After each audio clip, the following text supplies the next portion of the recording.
This is Hannibal here from the Hannibal TV.com with a review of Hulk Hogan's interview with Ariel Hawani.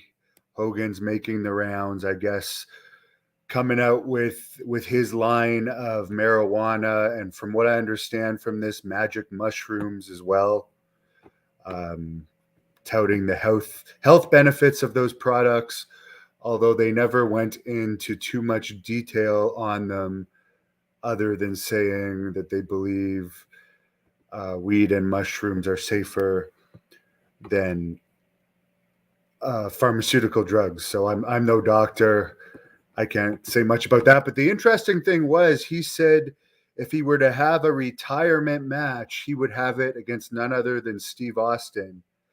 He said he was asked, as I reported before, to face Shane McMahon at WrestleMania 39, which, by the way, Shane McMahon got a serious injury like 10 or 15 seconds into a match by just doing a leapfrog. So Shane McMahon, who's no spring chicken either, might not be the best choice to make a match look good. But Hogan did say he'd like to work with Austin, and I have to admit that would be by far the biggest WrestleMania 40 match that they could come up with, despite the ages of these two. Because Steve Austin did compete on a WrestleMania a few years ago, but his match wasn't advertised, and it wasn't against a household name. And like, it wasn't interesting enough that I still haven't even watched it. But Austin against Hogan, that would be must see, and that would grab a lot of people's attention. He did take a bit of a shot at Austin when asked about his Mount Rushmore of wrestling. Hulk Hogan said Flair, Andre, Macho Man, and himself would be on the Mount Rushmore, which you can't really argue. He didn't mention Superstar Graham, although he did put over Graham as being the reason he got into the business. But he did take a shot at Austin, and this is true. This is true. He said for Rock, Austin, and Cena, they didn't do 25 years as main eventers like he did. And he insinuated that Bret Hart couldn't lace Andre the Giant's boots, but he likes Bret Hart. He said he doesn't know if Bret Hart likes him. Obviously, Bret Hart's been very critical of Andre, but yes, it's true. Austin said he doesn't know if it was 8 or 10 years, or sorry, Hogan said he doesn't know if it was 8 or 10 years that Austin was on top, but it wasn't 25 years like him, Macho, Andre, Flair, and even he threw Piper in there. So he does have a point. I will agree with Hogan on that, and Austin's current TV show is bombing.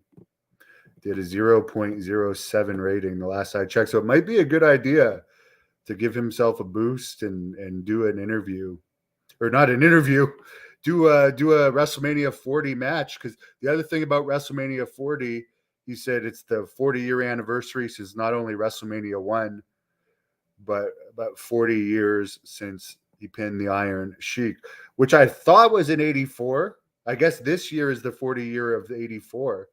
And next year would be 40 years of 85. He also, I don't know if he's under WWE contract or not. He definitely put over AEW in this, even though Tony Khan said in the past he would never work with Hulk Hogan. He said he's still a wrestling fan. He says he's quit drinking, and he was 300 pounds when he was 69, and he's lost considerable weight at 70. He also said Montreal is his favorite city in Canada, which Montreal is also my favorite city in Canada. As far as Roman Reigns goes, he said he's not sure if Roman Reigns is quite on his level or on the Mount Rushmore of wrestling as far as like history goes. But he said if he was 40 again, he would draw a hell of a lot of money wrestling Roman Reigns. And he says Roman Reigns gets it as far as being a performer.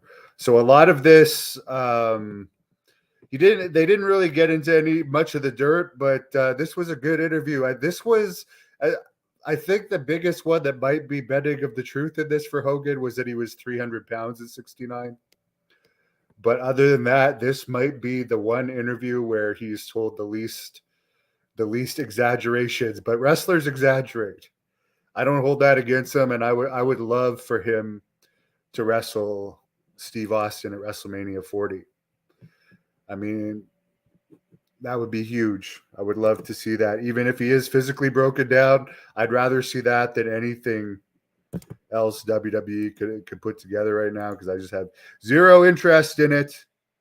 Sabu is in AEW. Wow.